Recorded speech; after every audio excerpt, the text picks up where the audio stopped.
Welcome to Cybersecurity Today. For every complex problem, there's an answer that's clear, simple, and wrong. H.L. Mencken, the American journalist and essayist, said that. Frankly, I've been fascinated by science my entire life. Not as a concept, but as something that can have real utility. Because if you could find that thing that you call the truth, then you can understand cause and effect. And if you can do that, you can change the world.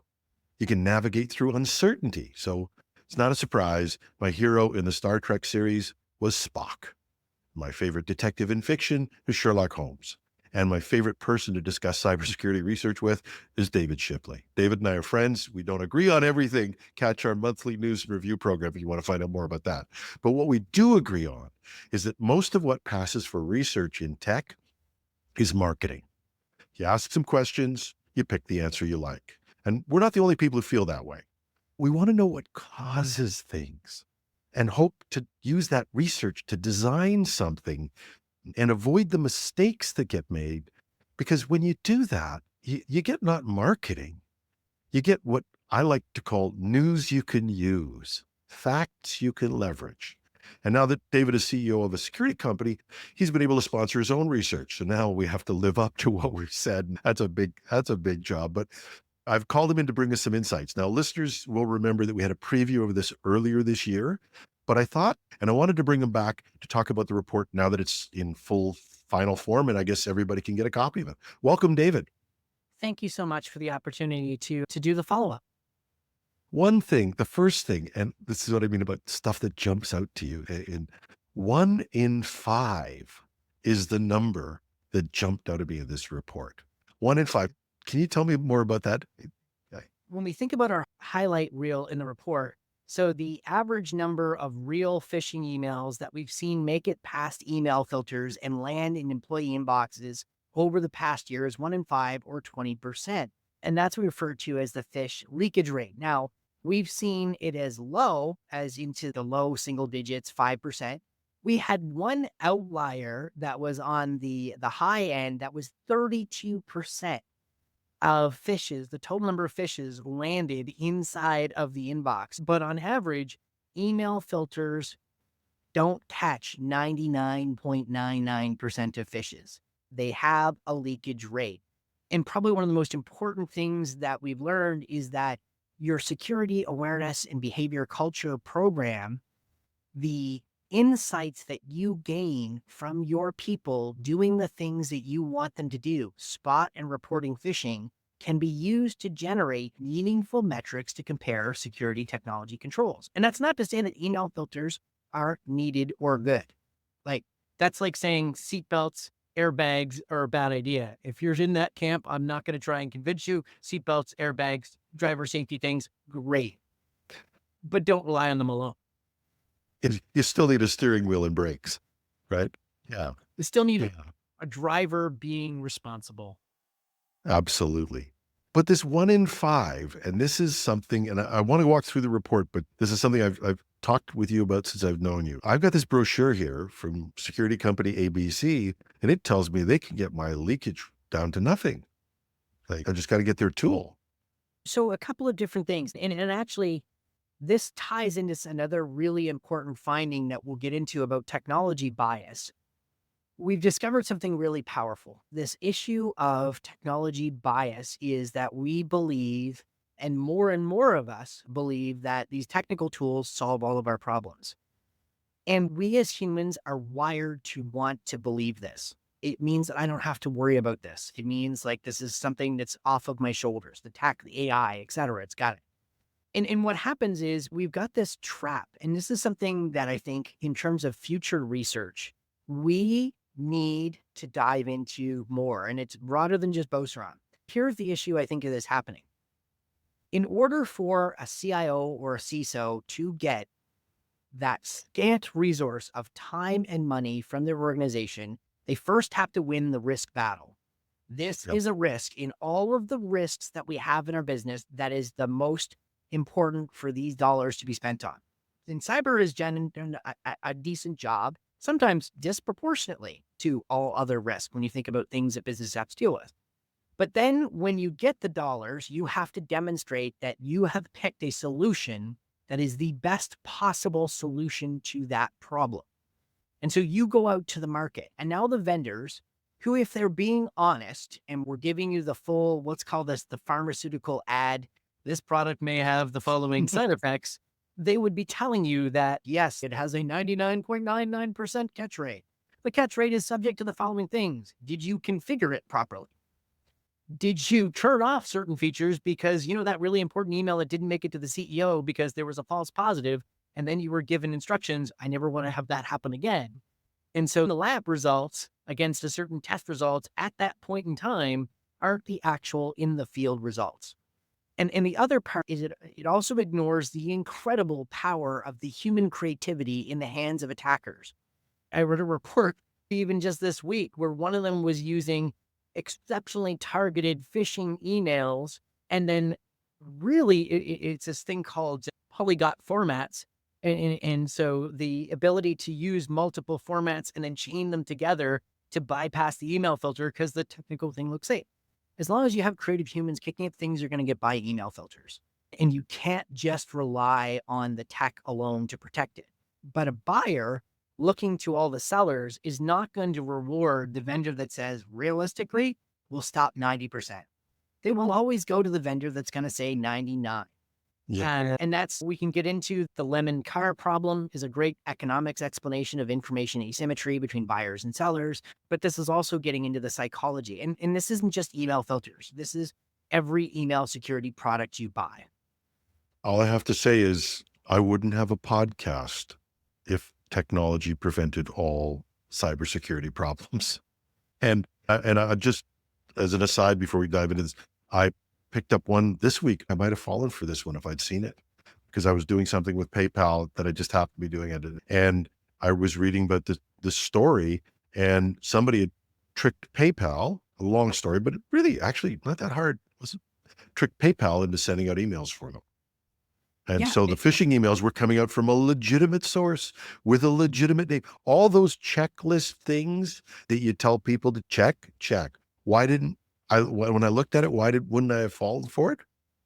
I just didn't seem right. Absolutely. In terms of all the findings of the report, the technology bias one is the most important. So Can you go back and explain that this really well? So I want to back you up and explain this, because I think this is really important and it leads out of where we came from. We yeah, like to believe that we're protected. I'm not saying that technology vendors are lying. I'm just saying marketing people are going to present their best case the best way they can, because we can't change that part of the world. But the fact is, there is a bigger leakage than we think. yeah. And we're biased, according to what you've come up in your research, we could be biased in a way that would make us more vulnerable. So in the Boaster Run process, since we launched in 2017, we've had survey capacity. So when hundreds of thousands of people have been onboarded into Boaster Run, they should complete this short 5-minute survey. It's about 25 questions. And we've done 2 iterations of the survey.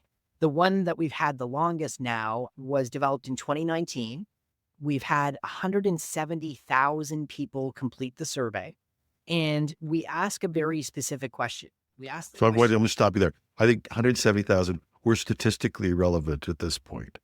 Yes. And again, going to our point about science, like you can make a lot of arguments about the perfect survey and the value of qualitative versus quantitative data. I'm not going to have those arguments.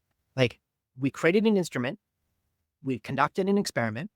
Here have been the interesting results. So traditionally, we would just look at what the trend changes were. The question that we asked that was the most interesting, that kind of blew our minds, was, it was actually developed from feedback from some brilliant friends in the airport lounge in the airport in St. John's on a trip back and forth. And it was a throwaway line. And it said, I'd love to know if people really think the security tools completely protect them. They said, okay, well, what's the question? Having security tools like antivirus or firewall means I'm completely protected from internet threats. 1 in 3 employees in organizations believes that. The number of people who believe that is increasing. It's up 25% since 2021. If you strongly agree on a 5-point Likert scale with that question, with that proposition, your average cohort click rate for that group is 140% higher than those who strongly disagree with that proposition. So if you don't believe the tools fully protect you, that cohort has an average click rate propensity of about 3%. So let's just, because people are listening to this for the first time. Yeah. If I think that I'm fully protected, if I'm one of those people, I believe the technology protects me, I'm going to have a higher degree of leakage than the people who are suspicious and say, maybe technology won't protect me. So that's So slightly different than the leakage rate. So this is the propensity to click. So leakage rate is okay. So leakage is how much stuff is actually hitting your people. It ain't 1% of all phishing emails, kids. Now, how likely are your people to then click on those things dramatically increases based on their belief that they're not actually going to get that bad thing happen. But that kind of makes sense. If I think that technology protects me from 100% of the risk, then whatever I've got out there, I should be able to click on. It's exactly it. This is one of the first and largest scales attempt to actually put how much more dangerous is having this view than not having this view. And then the question listeners might be getting to, so what? Or what do I do with this? What this means is that the most important focus for your knowledge dissemination, your security awareness marketing internally to your organization is to lower that percentage of people. Get off of the activity metrics of we've assigned the mandatory annual training course to all 1,000 of our employees and the average score was 80, which are activity-based metrics. And get to, okay, we actually, 60% of our people have technology bias. Not the average for Bostron is 30. There are some organizations who may have higher and lower than 30. Yep. That's the average. And he said, we need to get that number down. So we need to change that belief. So your key messaging needs to be on these particular areas. But this is the CISO's challenge. You can't go up and say, we paid $200,000 to buy all this stuff or X $100,000 to buy all this stuff. By the way, it's only 80% effective. Even though we all know in the industry that you layer your defenses because none are perfect. In other words, the internal discussions we can have, you can never have with a board, or maybe you should, I don't know. You've got that problem. And now you've got people who are believing that this stuff will protect them because then they'll start to use it. And now you got to go back to them and say, but it's not perfect.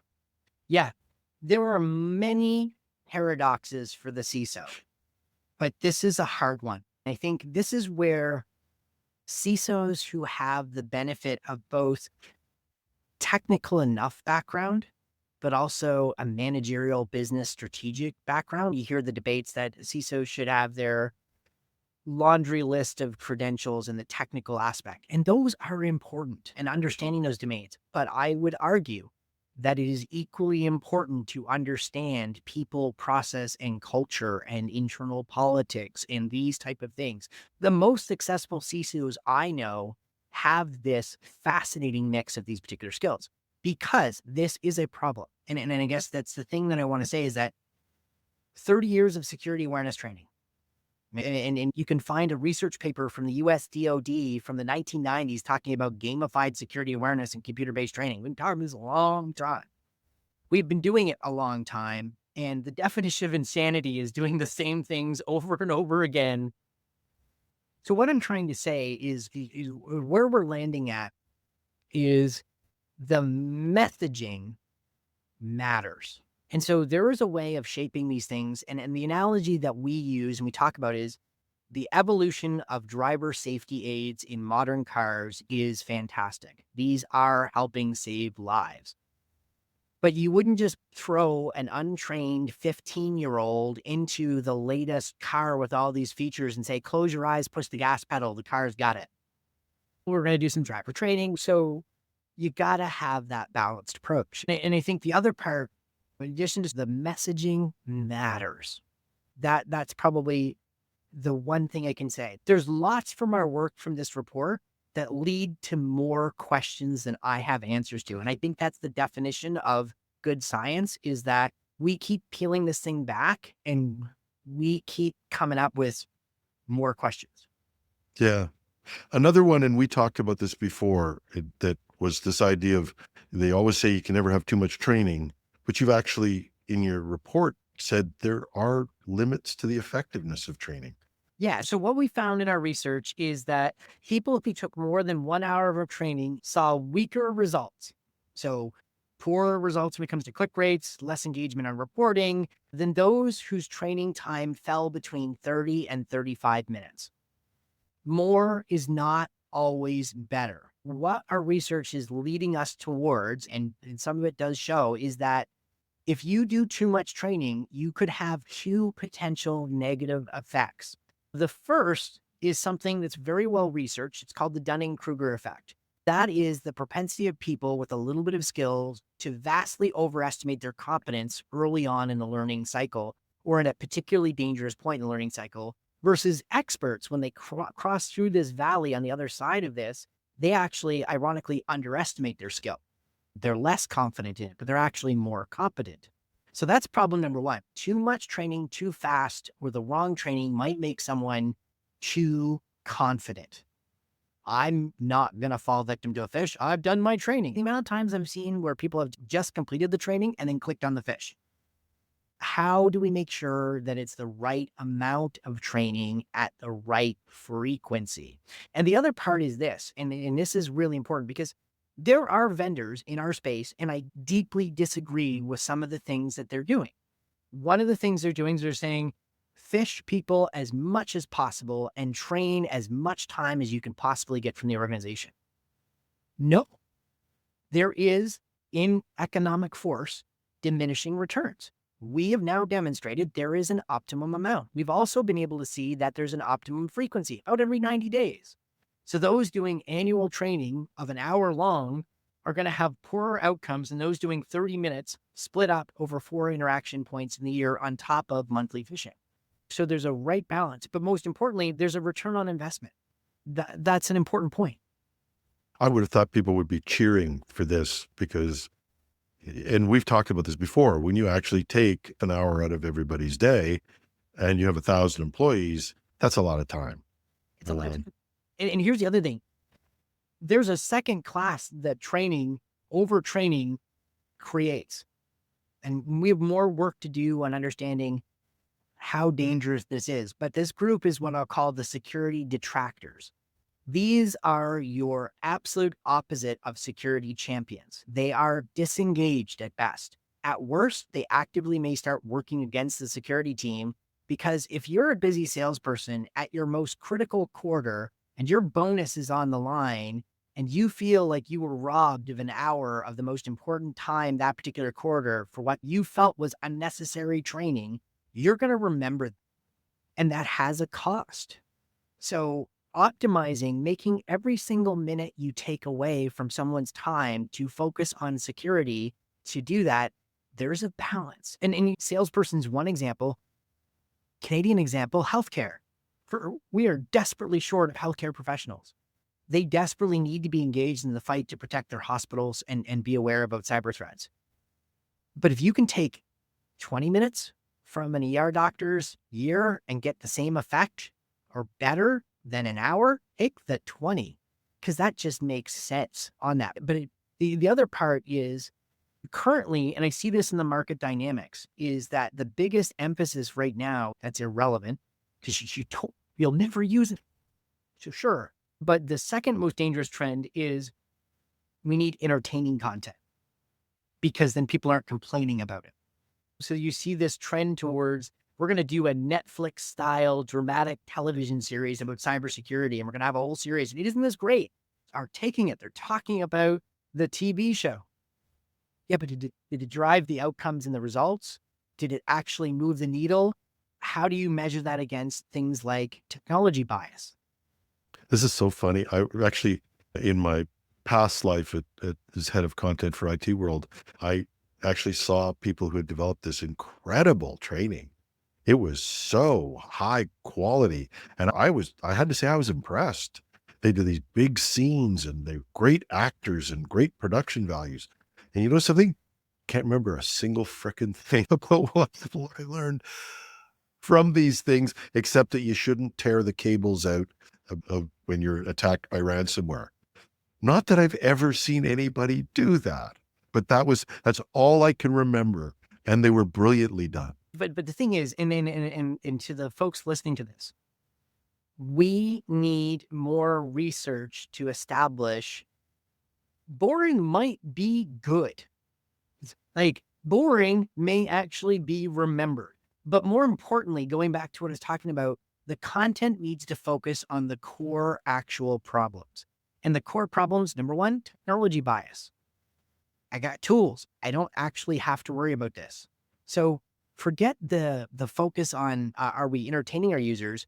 Are we actually making sure they don't have this particular preconception, this particular bias? Yeah.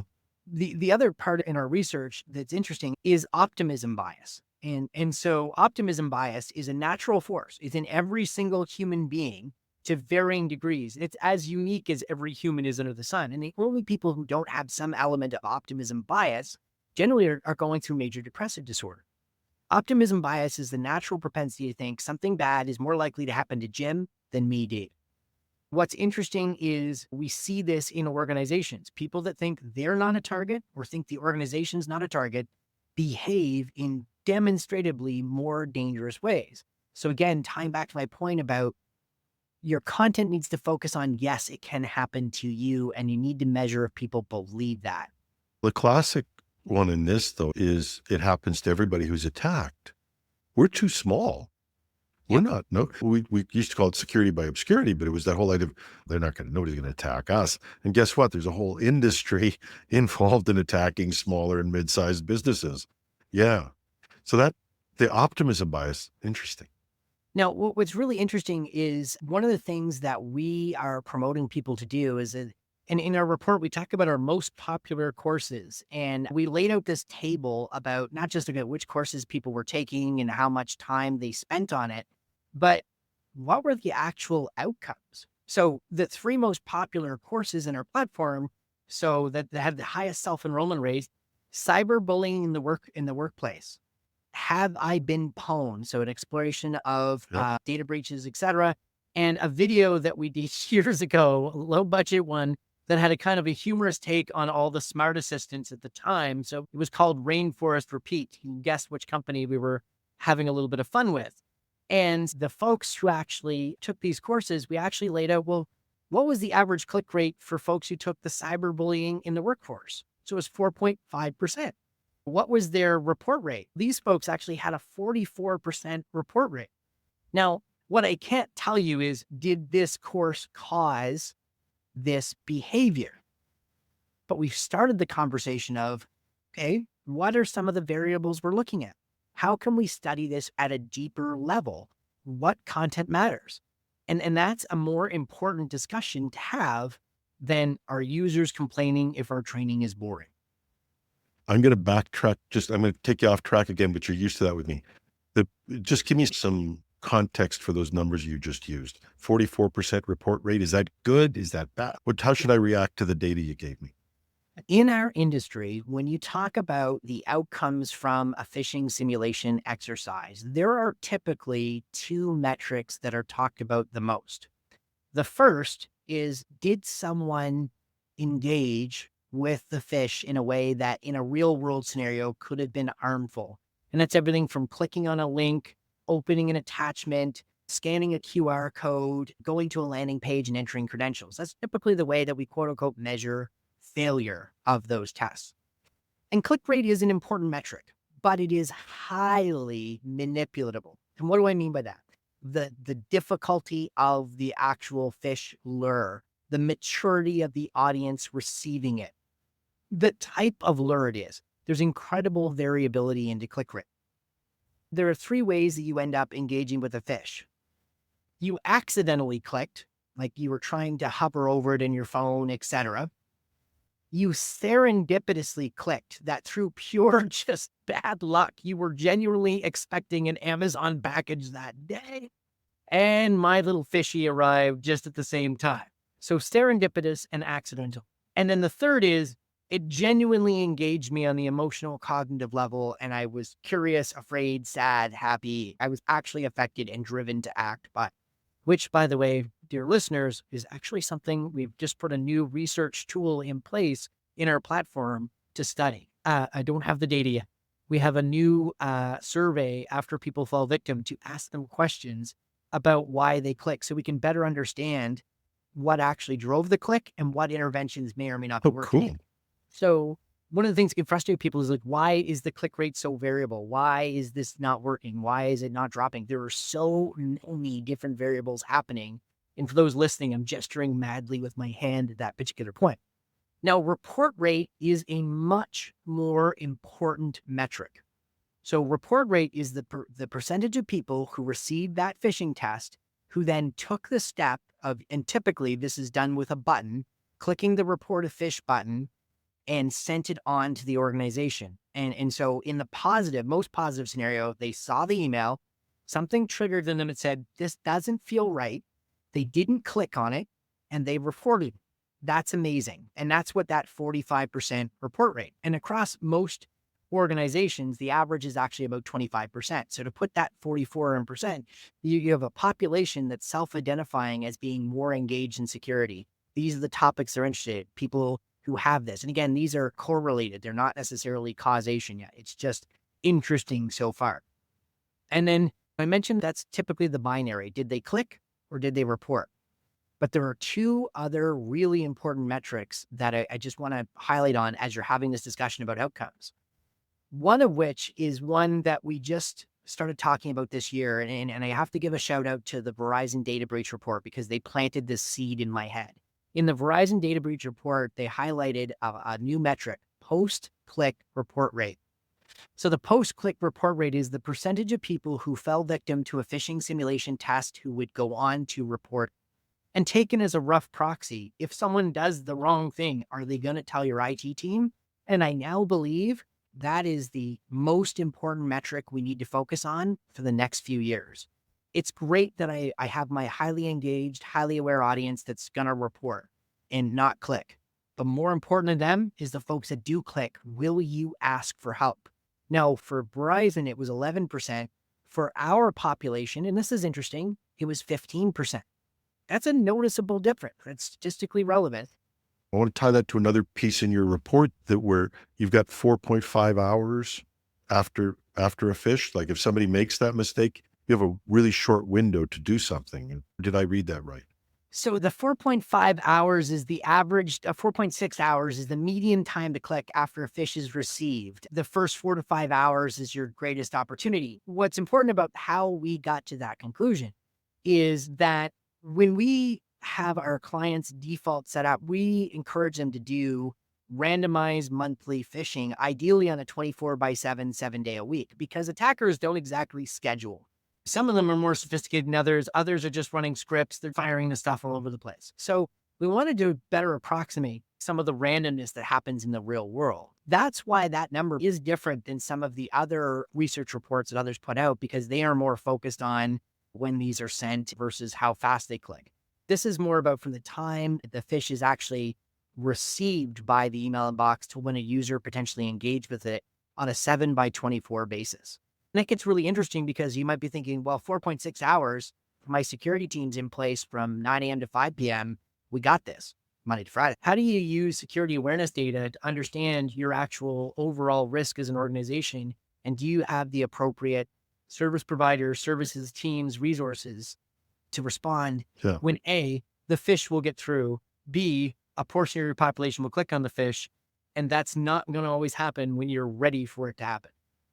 Somebody does something stupid. I've done it. Everybody's done it sooner. And you say, wait a minute, I clicked on something. I don't think I should have. I am now in a position to isolate that machine, check things out, do all kinds of things, and maybe save us a mountain of hurt. So encouraging people to report when they've made a mistake is got to be a great thing.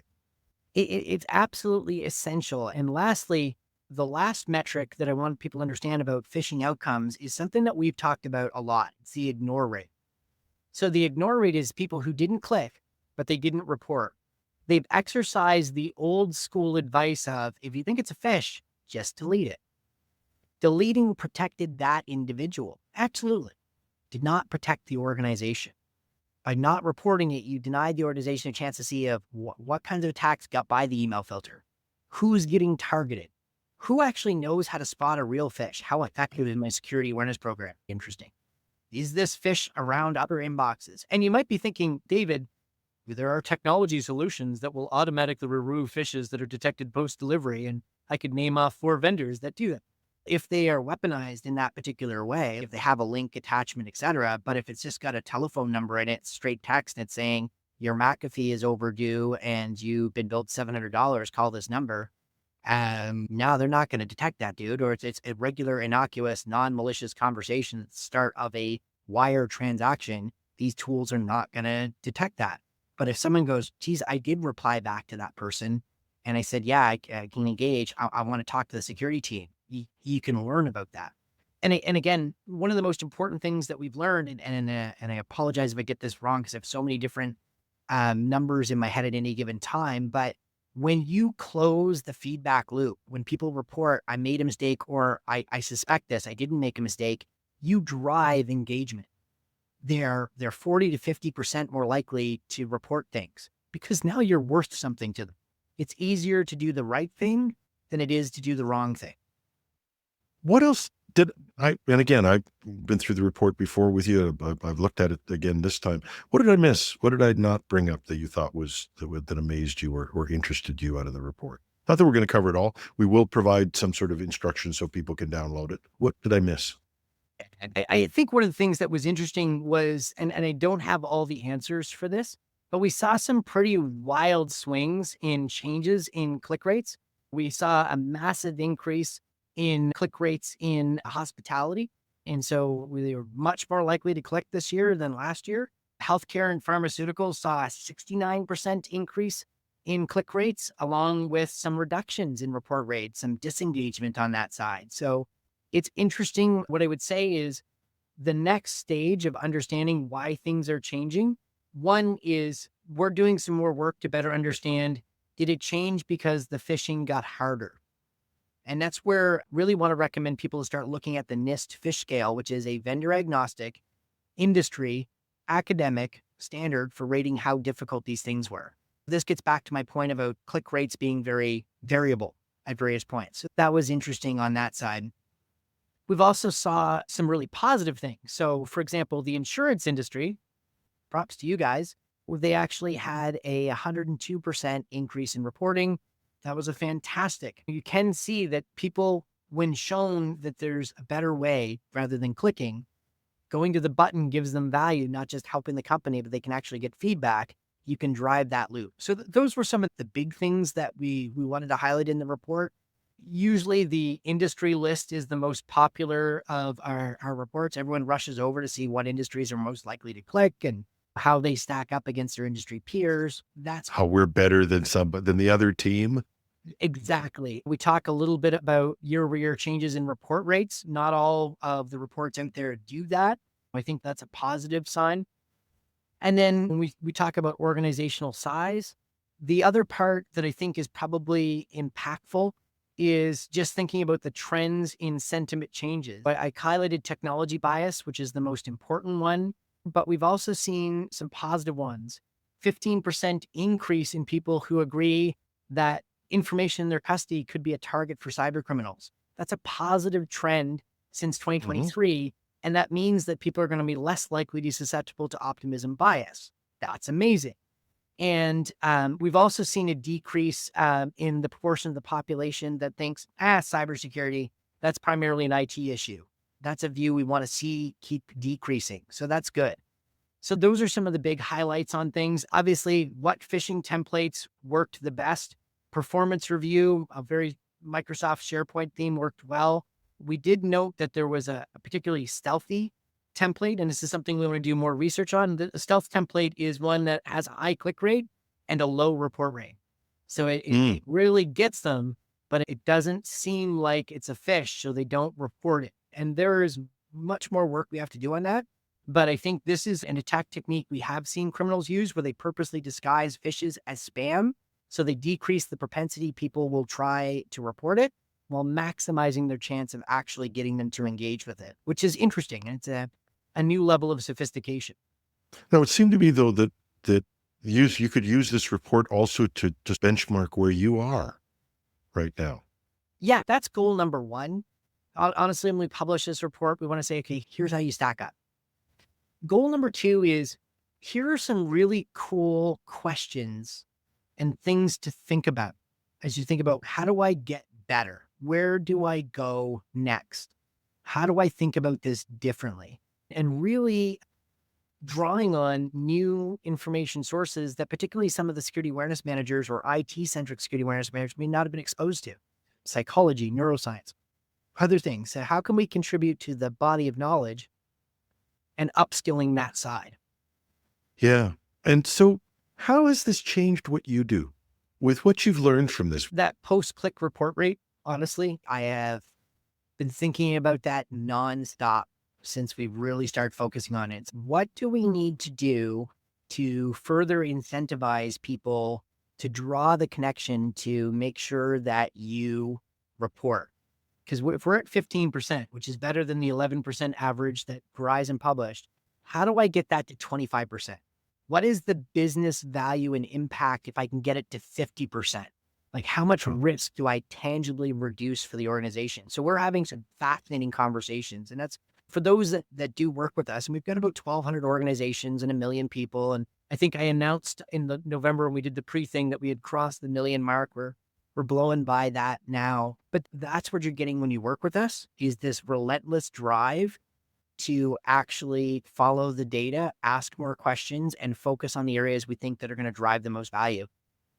I'm concerned that the bias in my industry is to sell what they hear from the buyer, which is people complain too much about security awareness training, make it less boring. How do I solve that particular problem? That may not be your biggest problem. Post-click report rate is your biggest problem. You need people to be more engaged with this. So that's the part, is arming yourselves with better knowledge and more questions. The rewards and consequence model, this is something I'm thinking about more. We hear a lot about this from, should I fire someone if they fall victim to 3 phishes in a year? And this ties back into the point about post-click report rate.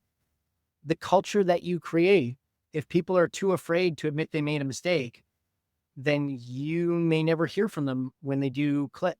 They may assume my risk of getting fired is too high. I'd rather chance that wasn't that big of a deal and no one's going to notice. What happens when you engage the manager and you teach the manager how to have a positive conversation about why being more vigilant about security matters to them? And by the way, when people think their manager they care more about. Yeah. So those are some of the big things. I think there's so much more work that we have to do. I hope the report leaves people with the distinct impression that the human side is got tremendous opportunity for positive security ROI with incremental investment, that there's so much more we can yield, and it doesn't take that much more, but it takes a curious mind and wanting to go, can we do more than just check the box? And I believe there's a business benefit to doing that. And how do we drive that? And I do believe that there's this drive towards, how do we be seen as an enabler to the individual in being successful? If I had to end sort of my overall kind of what this research has taught us, people know security is a thing. You can deliver targeted messages to help them overcome some of their most prominent biases that they have of technology, their own optimism bias. You can avoid overtraining them. You can engage them enough to make it valuable, and you can build and sustain motivation. And that's where the focus needs to be. But don't just think about your people as a liability, as a risk to be managed. Do not get trapped by human risk management and think that is the peak of where this industry is at. It is a sub-function of where we're at, and that the most successful programs will be able to incorporate human risk management into that broader security awareness and behavior change program. How do I get a copy of it? So it's available on our website, and you can fill out the form. If for some reason you're like, I super don't want to go through a gated thing, my marketing people would really appreciate it because they would like to sell stuff. But you can also just reach out, just ask for it. Just reach out to our info@beauceronsecurity.com and just ask for the annual report. If you don't want to go to our website, we'd appreciate people going to the website, filling it out so we know who's looking at it and the impact it's having. It helps justify the not insignificant amount of resources that we pour in this, probably about tens of thousands of dollars worth of staff time and other time have gone to packaging this up. But the other ask I have, give us feedback. What do we have in there that resonated? Where do you think we're wrong? And that's the part where people ask me, how do you say that you're science-driven versus competitors that are more marketing-driven?